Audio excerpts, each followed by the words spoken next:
The Adventures of Sherlock Holmes, by Sir Arthur Conan Doyle. Adventure 11, The Adventure of the Beryl Coronet. "Holmes," said I, as I stood one morning in our bow window looking down the street, "here is a madman coming along. It seems rather sad that his relatives should allow him to come out alone." My friend rose lazily from his armchair and stood with his hands in the pockets of his dressing gown, looking over my shoulder. It was a bright, crisp February morning, and the snow of the day before still lay deep upon the ground, shimmering brightly in the wintry sun. Down the centre of Baker Street it had been ploughed into a brown crumbly band by the traffic, but at either side and on the heaped-up edges of the footpaths it still lay as white as when it fell. The grey pavement had been cleaned and scraped, but was still dangerously slippery, so that there were fewer passengers than usual. Indeed, from the direction of the Metropolitan Station no one was coming save the single gentleman whose eccentric conduct had drawn my attention. He was a man of about 50, tall, portly, and imposing, with a massive, strongly marked face and a commanding figure. He was dressed in a sombre yet rich style, in black frock coat, shining hat, neat brown gaiters, and well-cut pearl-grey trousers. Yet his actions were in absurd contrast to the dignity of his dress and features, for he was running hard, with occasional little springs, such as a weary man gives who is little accustomed to set any tax upon his legs. As he ran he jerked his hands up and down, waggled his head, and writhed his face into the most extraordinary contortions. "What on earth can be the matter with him?" I asked. "He is looking up at the numbers of the houses." "I believe that he is coming here," said Holmes, rubbing his hands. "Here?" "Yes. I rather think he is coming to consult me professionally. I think that I recognize the symptoms. Ha! Did I not tell you?" As he spoke, the man, puffing and blowing, rushed at our door, and pulled at our bell until the whole house resounded with the clanging. A few moments later he was in our room, still puffing, still gesticulating, but with so fixed a look of grief and despair in his eyes that our smiles were turned in an instant to horror and pity.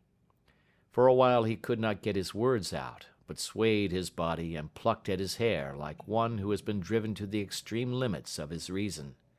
Then, suddenly springing to his feet, he beat his head against the wall with such force that we both rushed upon him and tore him away to the centre of the room. Sherlock Holmes pushed him down into the easy-chair, and sitting beside him, patted his hand and chatted with him in the easy, soothing tones which he knew so well how to employ. "You have come to tell me your story, have you not?" said he. "You are fatigued with your haste. Pray wait until you have recovered yourself, and then I shall be most happy to look into any little problem which you may submit to me." The man sat for a minute or more with a heaving chest, fighting against his emotion. Then he passed his handkerchief over his brow, set his lips tight, and turned his face towards us. "No doubt you think me mad," said he. "I see that you have had some great trouble," responded Holmes. "God knows I have. A trouble which is enough to unseat my reason, so sudden and so terrible is it. Public disgrace I might have faced, although I am a man whose character has never yet borne a stain. Private affliction also is the lot of every man, but the two coming together, and in so frightful a form, have been enough to shake my very soul. Besides, it is not I alone. The very noblest in the land may suffer unless some way be found out of this horrible affair."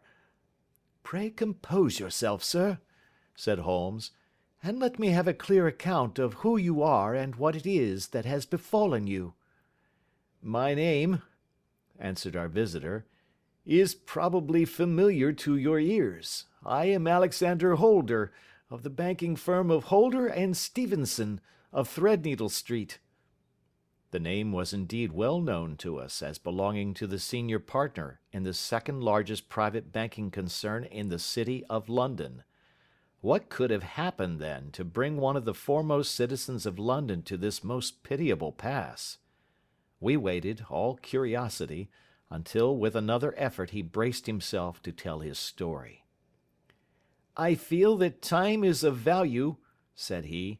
"That is why I hastened here when the police inspector suggested that I should secure your cooperation. I came to Baker Street by the Underground and hurried from there on foot, for the cabs go slowly through the snow. That is why I was so out of breath, for I am a man who takes very little exercise. I feel better now, and I will put the facts before you as shortly and yet as clearly as I can. It is, of course, well known to you that in a successful banking business as much depends upon our being able to find remunerative investments for our funds as upon our increasing our connection and the number of our depositors. One of our most lucrative means of laying out money is in the shape of loans, where the security is unimpeachable. We have done a good deal in this direction during the last few years, and there are many noble families to whom we have advanced large sums upon the security of their pictures, libraries, or plate. Yesterday morning I was seated in my office at the bank when a card was brought in to me by one of the clerks. I started when I saw the name, for it was that of none other than, well, perhaps even to you I had better say no more than that it was a name which is a household word all over the earth, one of the highest, noblest, most exalted names in England. I was overwhelmed by the honor and attempted, when he entered, to say so, but he plunged at once into business with the air of a man who wishes to hurry quickly through a disagreeable task. "Mr. Holder," said he, "I have been informed that you are in the habit of advancing money." "The firm does so when the security is good," I answered. "It is absolutely essential to me," said he, "that I should have £50,000 at once. I could, of course, borrow so trifling a sum 10 times over from my friends, but I much prefer to make it a matter of business, and to carry out that business myself. In my position you can readily understand that it is unwise to place oneself under obligations." "For how long, may I ask, do you want this sum?" I asked. "Next Monday I have a large sum due to me, and I shall then most certainly repay what you advance, with whatever interest you think it right to charge. But it is very essential to me that the money should be paid at once." "I should be happy to advance it without further parley from my own private purse," said I, "were it not that the strain would be rather more than it could bear. If, on the other hand, I am to do it in the name of the firm, then in justice to my partner I must insist that, even in your case, every businesslike precaution should be taken."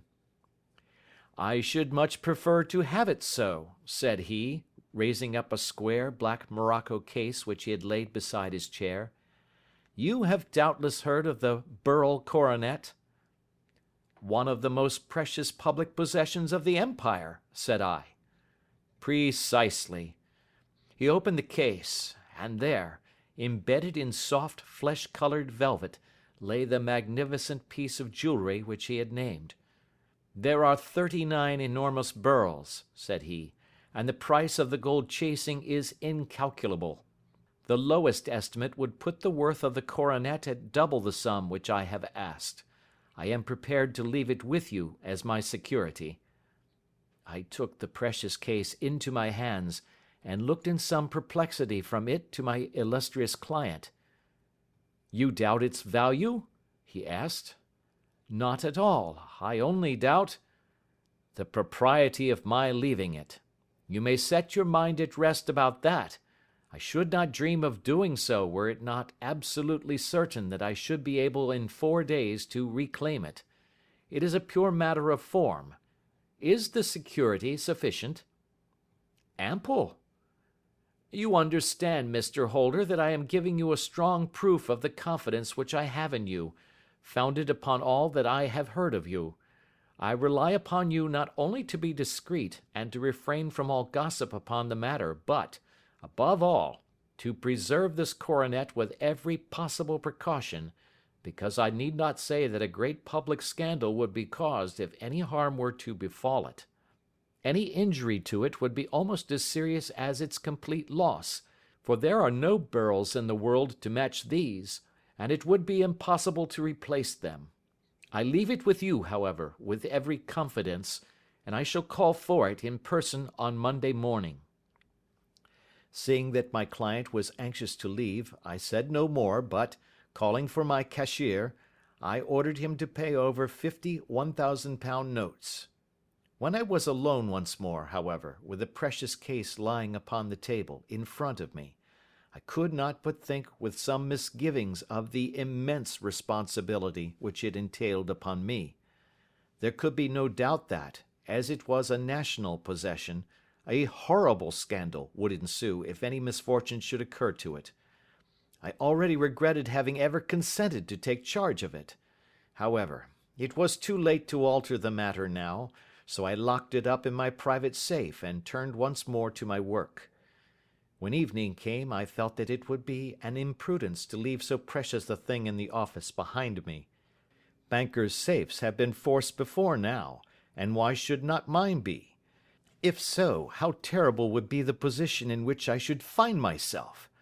I determined, therefore, that for the next few days I would always carry the case backward and forward with me, so that it might never be really out of my reach.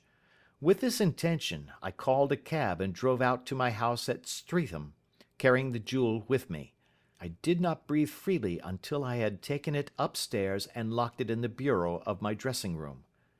And now, a word as to my household, Mr. Holmes, for I wish you to thoroughly understand the situation.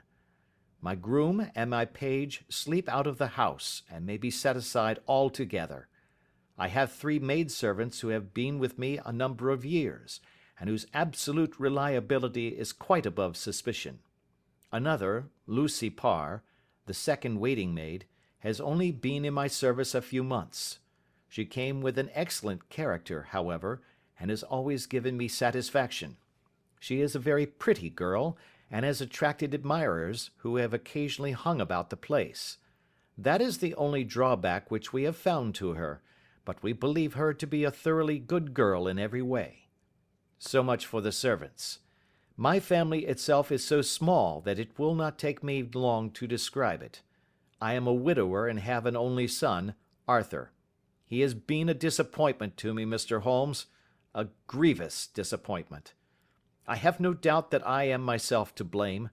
People tell me that I have spoiled him. Very likely I have. When my dear wife died, I felt that he was all I had to love. I could not bear to see the smile fade even for a moment from his face. I have never denied him a wish. Perhaps it would have been better for both of us had I been sterner, but I meant it for the best. It was naturally my intention that he should succeed me in my business, but he was not of a business turn. He was wild, wayward, and, to speak the truth, I could not trust him in the handling of large sums of money. When he was young he became a member of an aristocratic club, and there, having charming manners, he was soon the intimate of a number of men with long purses and expensive habits. He learned to play heavily at cards and to squander money on the turf, until he had again and again to come to me and implore me to give him an advance upon his allowance, that he might settle his debts of honour. He tried more than once to break away from the dangerous company which he was keeping, but each time the influence of his friend, Sir George Burnwell, was enough to draw him back again. And indeed, I could not wonder that such a man as Sir George Burnwell should gain an influence over him, for he has frequently brought him to my house, and I have found myself that I could hardly resist the fascination of his manner. He is older than Arthur, a man of the world to his finger-tips, one who has been everywhere, seen everything, a brilliant talker, and a man of great personal beauty. Yet when I think of him in cold blood, far away from the glamour of his presence, I am convinced from his cynical speech and the look which I have caught in his eyes, that he is one who should be deeply distrusted. So I think, and so too thinks my little Mary, who has a woman's quick insight into character. And now there is only she to be described. She is my niece, but when my brother died 5 years ago and left her alone in the world, I adopted her, and have looked upon her ever since as my daughter. She is a sunbeam in my house, sweet, loving, beautiful, a wonderful manager and housekeeper, yet as tender and quiet and gentle as a woman could be. She is my right hand.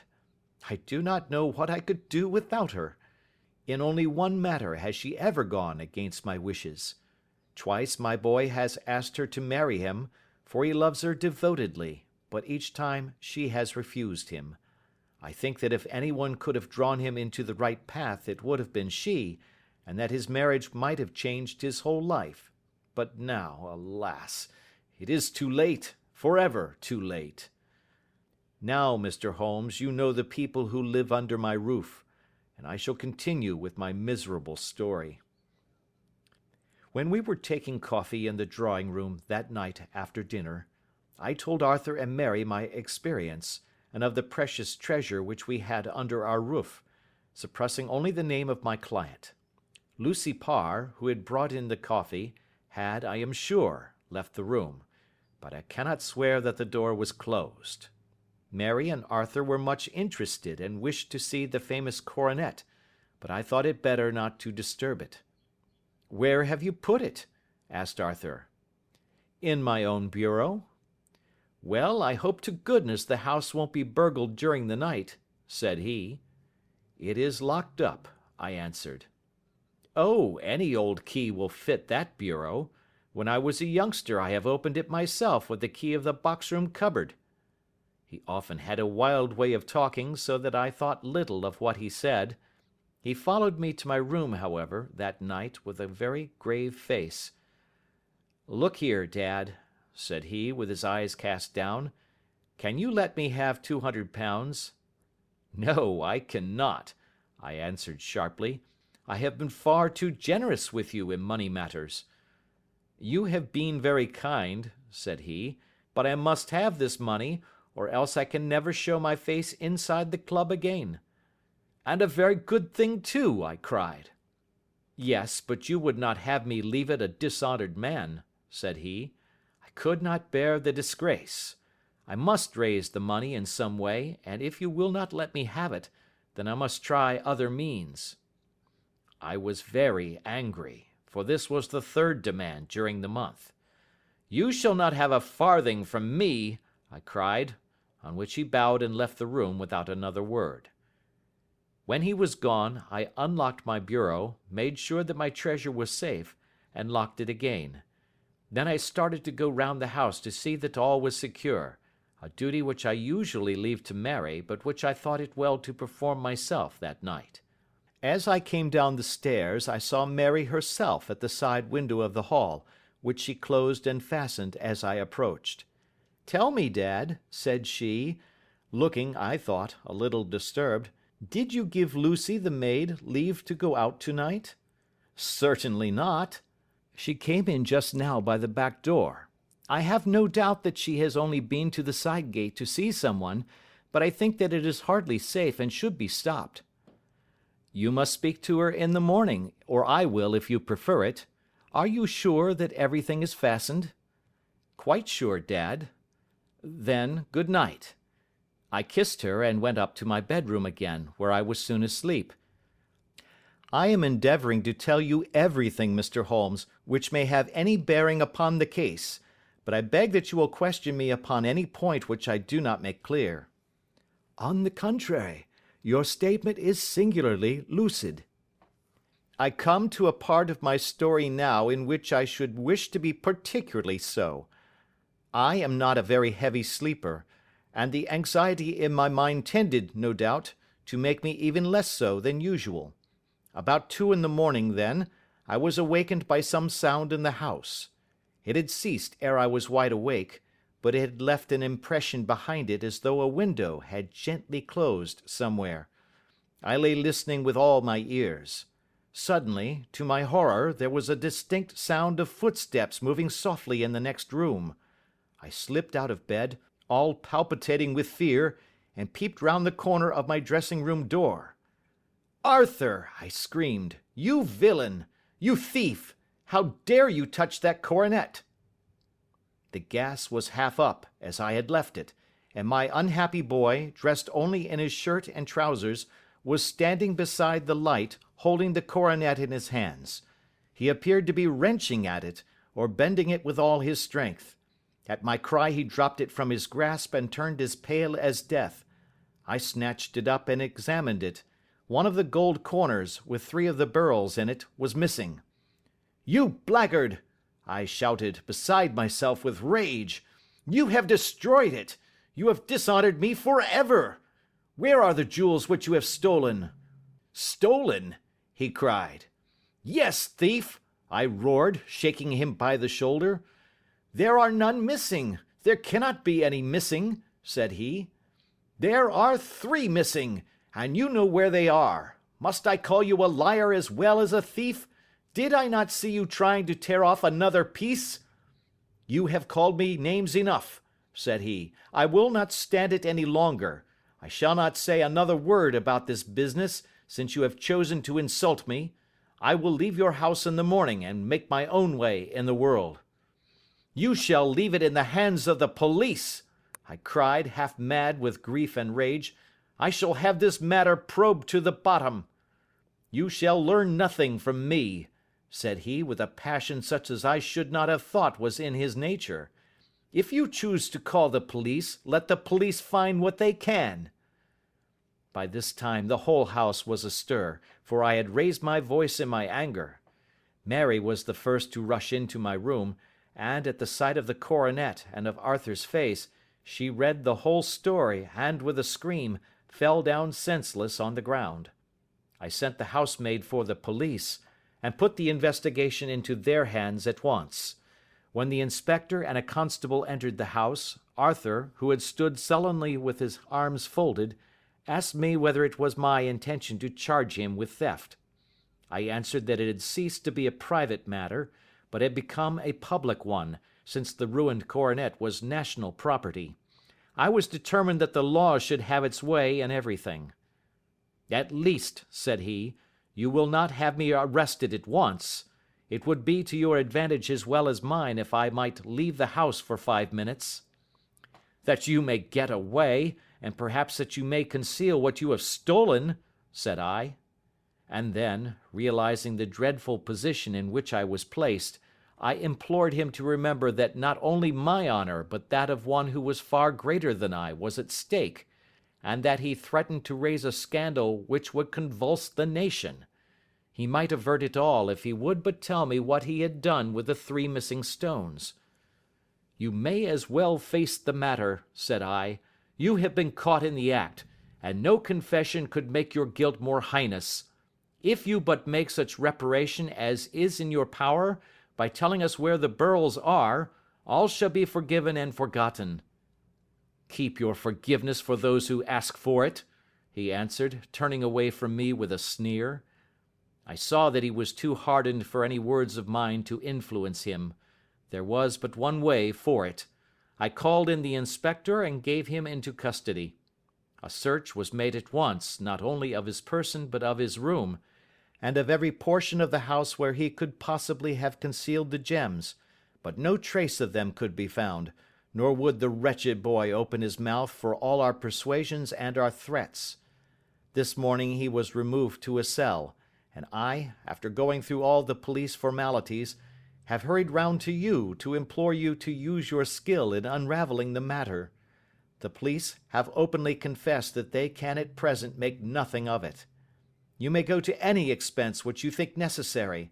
I have already offered a reward of £1,000. My God, what shall I do? I have lost my honor, my gems, and my son in one night. Oh, what shall I do?" He put a hand on either side of his head, and rocked himself to and fro, droning to himself like a child whose grief has got beyond words. Sherlock Holmes sat silent for some few minutes, with his brows knitted and his eyes fixed upon the fire. "Do you receive much company?" he asked. None save my partner with his family, and an occasional friend of Arthur's. Sir George Burnwell has been several times lately. No one else, I think.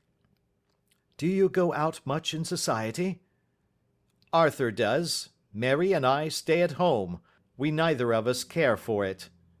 That is unusual in a young girl. She is of a quiet nature. Besides, she is not so very young. She is 24. This matter, from what you say, seems to have been a shock to her also. Terrible! She is even more affected than I. You have neither of you any doubt as to your son's guilt? How can we have, when I saw him with my own eyes with the coronet in his hands? I hardly consider that a conclusive proof. Was the remainder of the coronet at all injured? Yes, it was twisted. Do you not think, then, that he might have been trying to straighten it? God bless you! You are doing what you can for him and for me. But it is too heavy a task. What was he doing there at all? If his purpose were innocent, why did he not say so? Precisely. And if it were guilty, why did he not invent a lie? His silence appears to me to cut both ways. There are several singular points about the case. What did the police think of the noise which awoke you from your sleep? They considered that it might be caused by Arthur's closing his bedroom door. A likely story. As if a man bent on felony would slam his door so as to wake a household. What did they say then of the disappearance of these gems?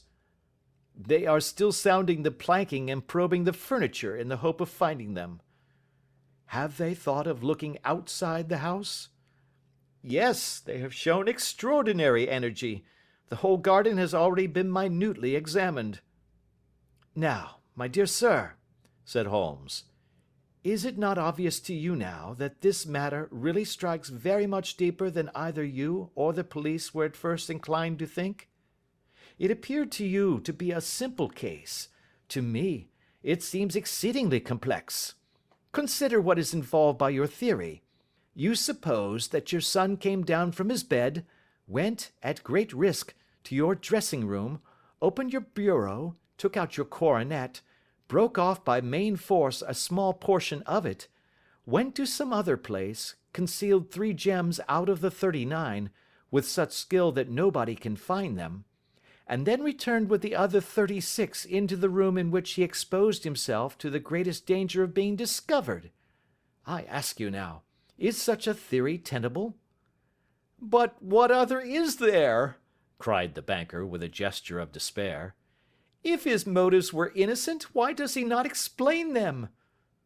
It is our task to find that out, replied Holmes. So now, if you please, Mr. Holder, we will set off for Streatham together, and devote an hour to glancing a little more closely into details. My friend insisted upon my accompanying them in their expedition, which I was eager enough to do, for my curiosity and sympathy were deeply stirred by the story to which we had listened. I confess that the guilt of the banker's son appeared to me to be as obvious as it did to his unhappy father, but still I had such faith in Holmes's judgment that I felt there must be some grounds for hope, as long as he was dissatisfied with the accepted explanation.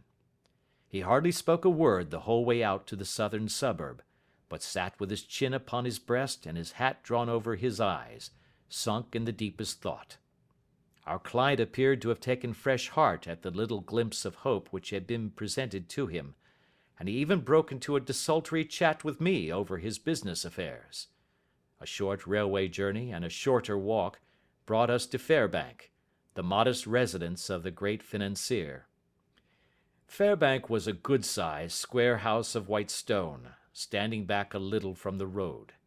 A double carriage sweep, with a snow-clad lawn, stretched down in front to 2 large iron gates which closed the entrance.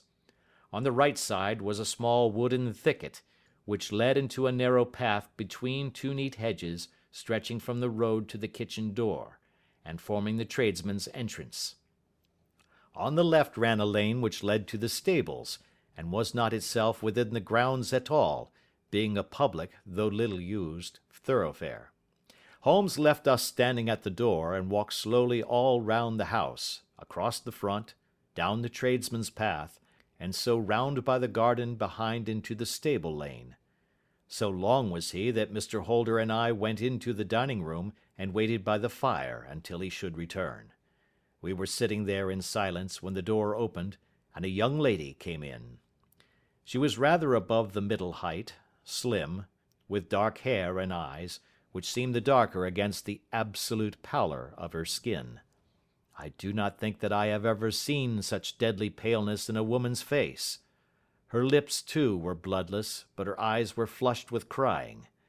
As she swept silently into the room, she impressed me with a greater sense of grief than the banker had done in the morning, and it was the more striking in her as she was evidently a woman of strong character, with immense capacity for self-restraint. Disregarding my presence, she went straight to her uncle and passed her hand over his head with a sweet, womanly caress. "You have given orders that Arthur should be liberated, have you not, Dad?" she asked. "No, no, my girl, the matter must be probed to the bottom." "But I am so sure that he is innocent. You know what women's instincts are. I know that he has done no harm and that you will be sorry for having acted so harshly." "Why is he silent then, if he is innocent?" "Who knows? Perhaps because he was so angry that you should suspect him." "How could I help suspecting him, when I actually saw him with the coronet in his hand?" "Oh, but he had only picked it up to look at it. Oh, do take my word for it, that he is innocent. Let the matter drop and say no more. It is so dreadful to think of our dear Arthur in prison." "I shall never let it drop until the gems are found. Never, Mary. Your affection for Arthur blinds you as to the awful consequences to me. Far from hushing the thing up, I have brought a gentleman down from London to inquire more deeply into it." "This gentleman?" she asked, facing round to me. "No, his friend. He wished us to leave him alone. He is round in the stable lane now." "The stable lane?" She raised her dark eyebrows.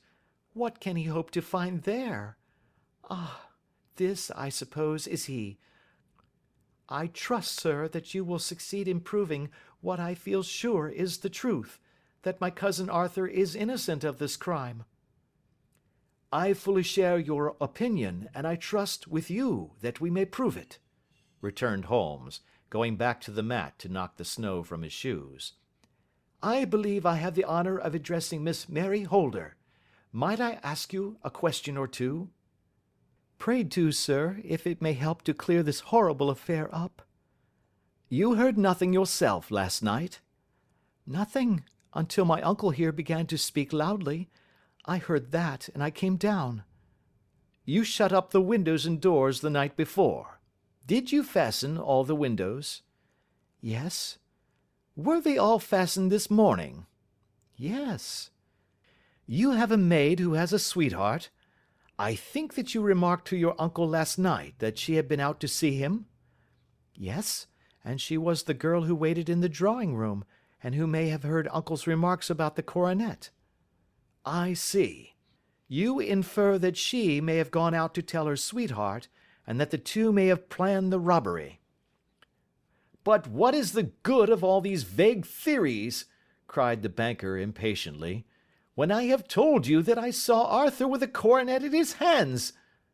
"Wait a little, Mr. Holder. We must come back to that. About this girl, Miss Holder. You saw her return by the kitchen door, I presume?" "Yes. When I went to see if the door was fastened for the night, I met her slipping in. I saw the man, too, in the gloom." "Do you know him?" "Oh, yes. He is the greengrocer who brings our vegetables round. His name is Francis Prosper." "He stood," said Holmes, "to the left of the door. That is to say, farther up the path than is necessary to reach the door?" "Yes, he did." "And he is a man with a wooden leg?" Something like fear sprang up in the young lady's expressive black eyes. "Why, you are like a magician," said she. "How do you know that?" She smiled, but there was no answering smile in Holmes's thin, eager face. "I should be very glad now to go upstairs," said he. "I shall probably wish to go over the outside of the house again. Perhaps I had better take a look at the lower windows before I go up." He walked swiftly round from one to the other, pausing only at the large one which looked from the hall onto the stable lane. This he opened and made a very careful examination of the sill with his powerful magnifying lens. "Now we shall go upstairs," said he at last. The banker's dressing room was a plainly furnished little chamber, with a grey carpet, a large bureau, and a long mirror. Holmes went to the bureau first and looked hard at the lock.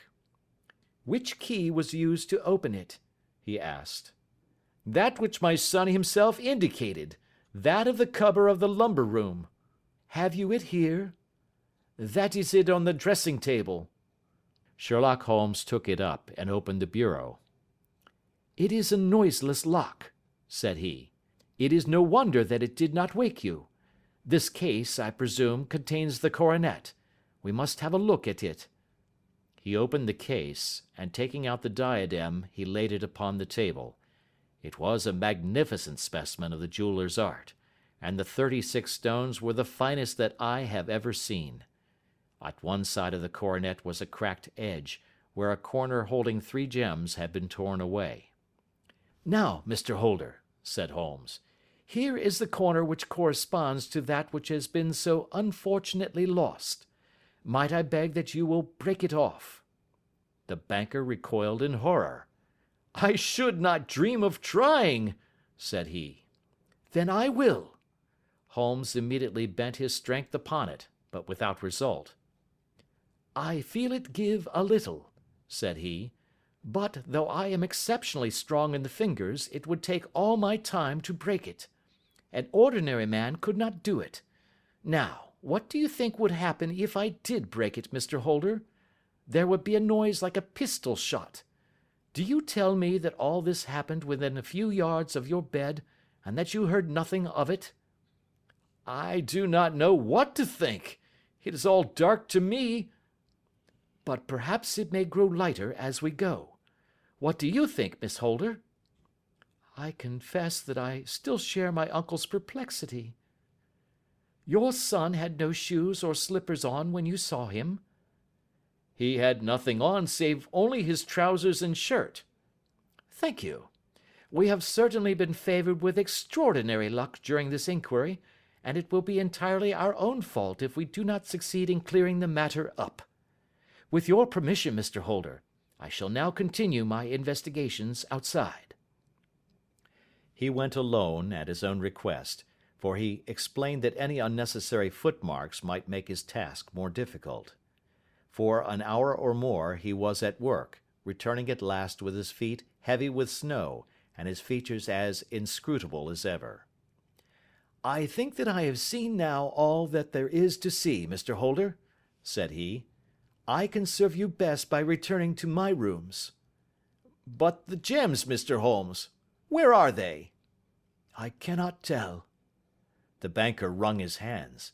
"I shall never see them again," he cried. "And my son? You give me hopes?" "My opinion is in no way altered." "Then, for God's sake, what was this dark business which was acted in my house last night?" "If you can call upon me at my Baker Street rooms tomorrow morning, between 9 and 10, I shall be happy to do what I can to make it clearer. I understand that you will give me carte blanche to act for you, provided only that I get back the gems, and that you place no limit on the sum I may draw." "I would give my fortune to have them back." "Very good. I shall look into the matter between this and then. Good-bye. It is just possible that I may have to come over here again before evening." It was obvious to me that my companion's mind was now made up about the case, although what his conclusions were was more than I could even dimly imagine. Several times during our homeward journey I endeavoured to sound him upon the point, but he always glided away to some other topic, until at last I gave it over in despair. It was not yet 3 when we found ourselves in our rooms once more. He hurried to his chamber and was down again in a few minutes, dressed as a common loafer. With his collar turned up, his shiny, seedy coat, his red cravat, and his worn boots, he was a perfect sample of the class. "I think that this should do," said he, glancing into the glass above the fireplace. "I only wish that you would come with me, Watson, but I fear that it won't do. I may be on the trail in this matter, or I may be following a will-o'-the-wisp, but I shall soon know which it is. I hope that I may be back in a few hours." He cut a slice of bread from the joint upon the sideboard, sandwiched it between 2 rounds of bread, and thrusting this rude meal into his pocket, he started off upon his expedition. I had just finished my tea when he returned, evidently in excellent spirits, swinging an old elastic-sided boot in his hand. He chucked it down into a corner and helped himself to a cup of tea. "I only looked in as I passed," said he. "I'm going right on." "Where to?" "Oh, to the other side of the West End. It may be some time before I get back. Don't wait up for me in case I should be late." "How are you getting on?" "Oh, so-so. Nothing to complain of. I have been out to Streatham since I saw you last, but I did not call at the house. It is a very sweet little problem, and I would not have missed it for a good deal. However, I must not sit gossiping here, but must get these disreputable clothes off and return to my highly respectable self." I could see by his manner that he had stronger reasons for satisfaction than his words alone would imply. His eyes twinkled, and there was even a touch of colour upon his sallow cheeks. He hastened upstairs, and a few minutes later I heard the slam of the hall door, which told me that he was off once more upon his congenial hunt. I waited until midnight, but there was no sign of his return, so I retired to my room. It was no uncommon thing for him to be away for days and nights on end when he was hot upon a scent, so that his lateness caused me no surprise. I do not know at what hour he came in, but when I came down to breakfast in the morning, there he was, with a cup of coffee in one hand, and the paper in the other, as fresh and trim as possible. "You will excuse my beginning without you, Watson," said he, "but you remember that our client has rather an early appointment this morning." "Why, it is after 9 now," I answered. "I should not be surprised if that were he. I thought I heard a ring." It was, indeed, our friend the financier. I was shocked by the change which had come over him, for his face, which was naturally of a broad and massive mould, was now pinched and fallen in, while his hair seemed to me at least a shade whiter. He entered with a weariness and lethargy which was even more painful than his violence of the morning before, and he dropped heavily into the armchair which I pushed forward for him. "I do not know what I have done to be so severely tried," said he. "Only 2 days ago I was a happy and prosperous man, without a care in the world. Now I am left to a lonely and dishonoured age. One sorrow comes close upon the heels of another. My niece, Mary, has deserted me." "Deserted you?" "Yes. Her bed this morning had not been slept in. Her room was empty, and a note for me lay upon the hall table. I had said to her last night, in sorrow and not in anger, that if she had married my boy all might have been well with him. Perhaps it was thoughtless of me to say so. It is to that remark that she refers in this note. My dearest uncle, I feel that I have brought trouble upon you, and that if I had acted differently this terrible misfortune might never have occurred. I cannot, with this thought in my mind, ever again be happy under your roof, and I feel that I must leave you forever. Do not worry about my future, for that is provided for, and above all, do not search for me, for it will be fruitless labour and an ill service to me. In life or in death, I am ever your loving Mary." What could she mean by that note, Mr. Holmes? Do you think it points to suicide? No, no, nothing of the kind. It is perhaps the best possible solution.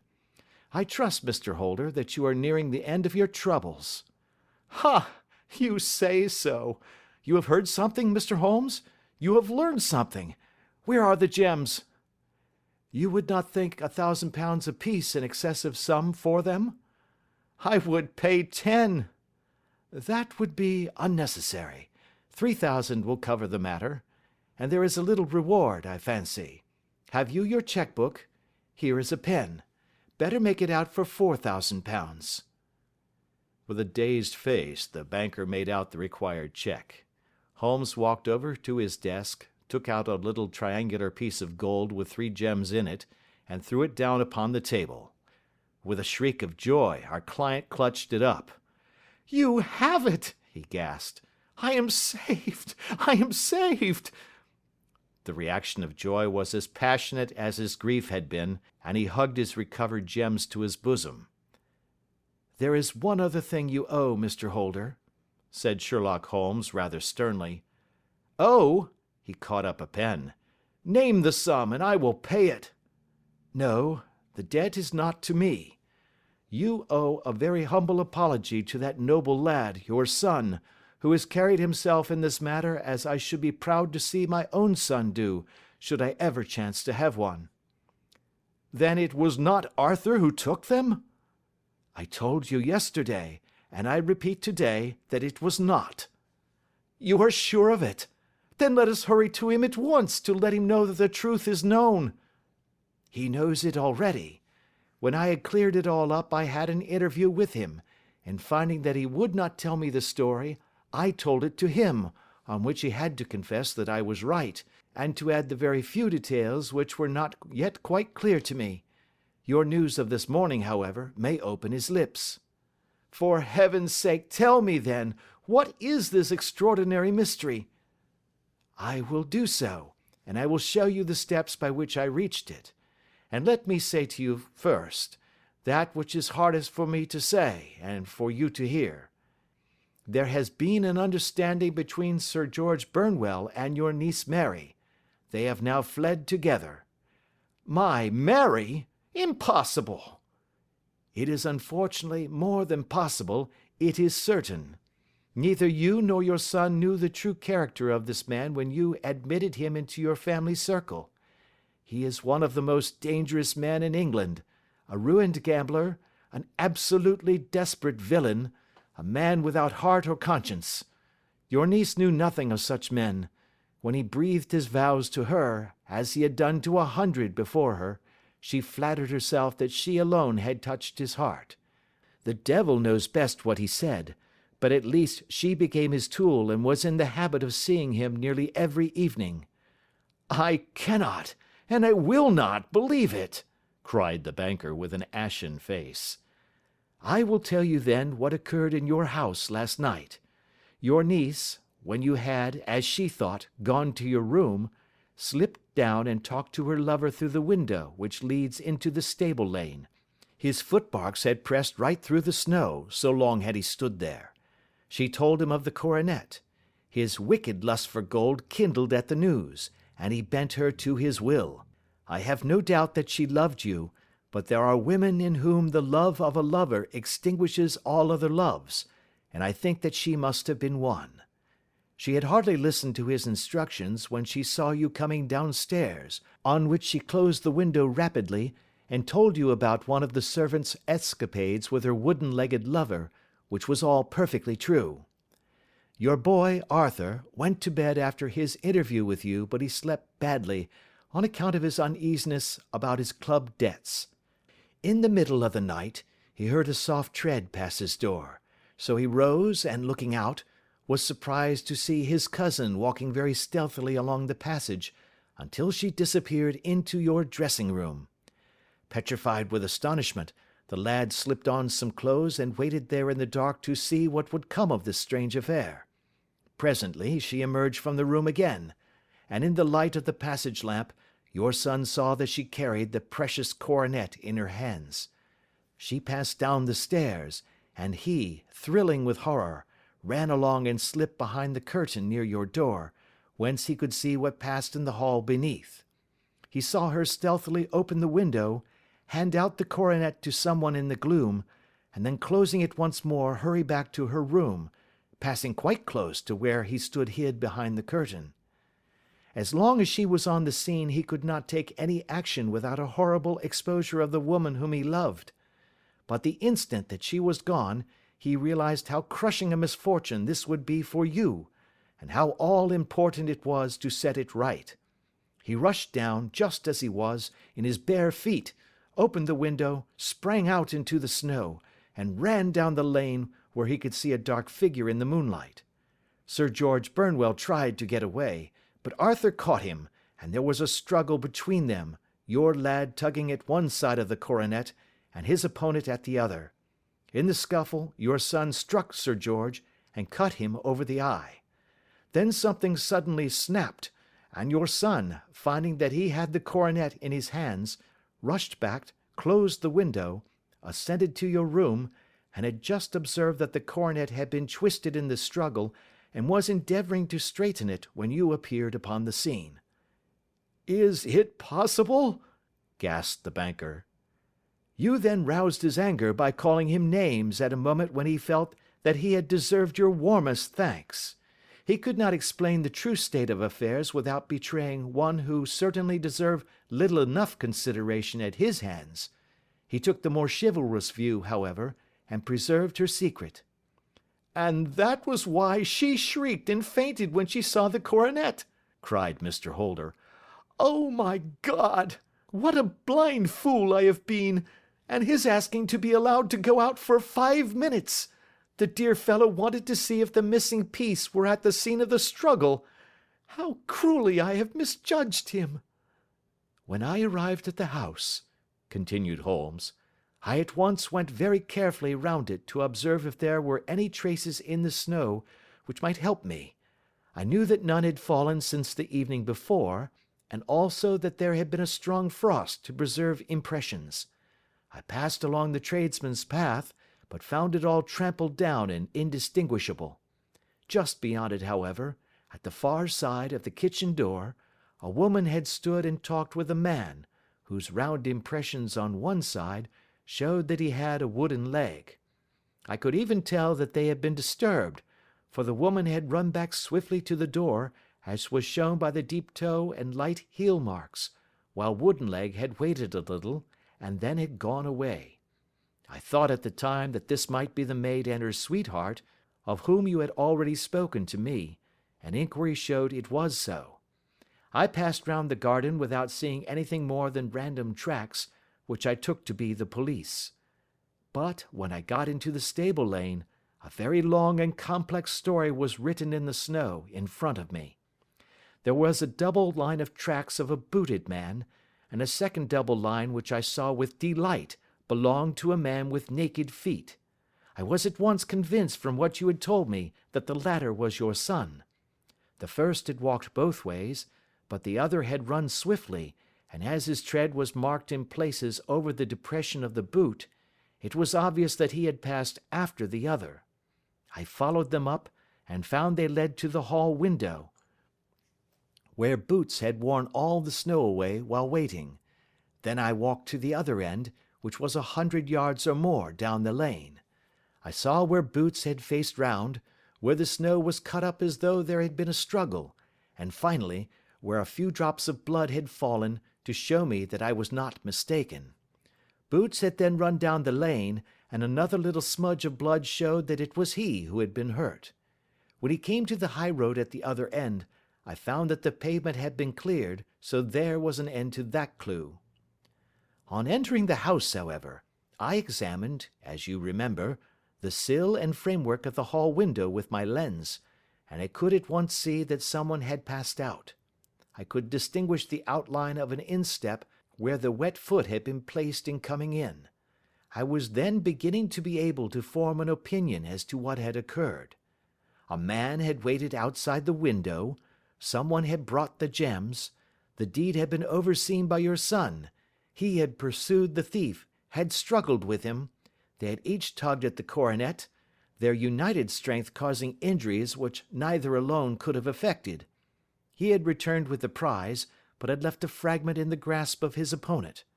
So far I was clear. The question now was, who was the man, and who was it brought him the coronet? It is an old maxim of mine that when you have excluded the impossible, whatever remains, however improbable, must be the truth. Now, I knew that it was not you who had brought it down, so there only remained your niece and the maids. But if it were the maids, why should your son allow himself to be accused in their place? There could be no possible reason. As he loved his cousin, however, there was an excellent explanation why he should retain her secret, the more so as the secret was a disgraceful one. When I remembered that you had seen her at that window, and how she had fainted on seeing the coronet again, my conjecture became a certainty. And who could it be who was her confederate? A lover, evidently, for who else could outweigh the love and gratitude which she must feel to you? I knew that you went out little, and that your circle of friends was a very limited one, but among them was Sir George Burnwell. I had heard of him before as being a man of evil reputation among women. It must have been he who wore those boots and retained the missing gems. Even though he knew that Arthur had discovered him, he might still flatter himself that he was safe, for the lad could not say a word without compromising his own family. Well, your own good sense will suggest what measures I took next. I went in the shape of a loafer to Sir George's house, managed to pick up an acquaintance with his valet, learned that his master had cut his head the night before, and finally, at the expense of 6 shillings, made all sure by buying a pair of his cast-off shoes. With these I journeyed down to Streatham and saw that they exactly fitted the tracks. "I saw an ill-dressed vagabond in the lane yesterday evening," said Mr. Holder. "Precisely. It was I.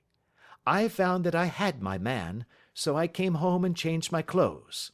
It was a delicate part which I had to play then, for I saw that a prosecution must be avoided to avert scandal, and I knew that so astute a villain would see that our hands were tied in the matter. I went and saw him.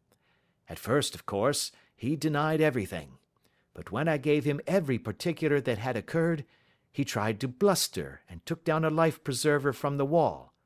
I knew my man, however, and I clapped a pistol to his head before he could strike. Then he became a little more reasonable.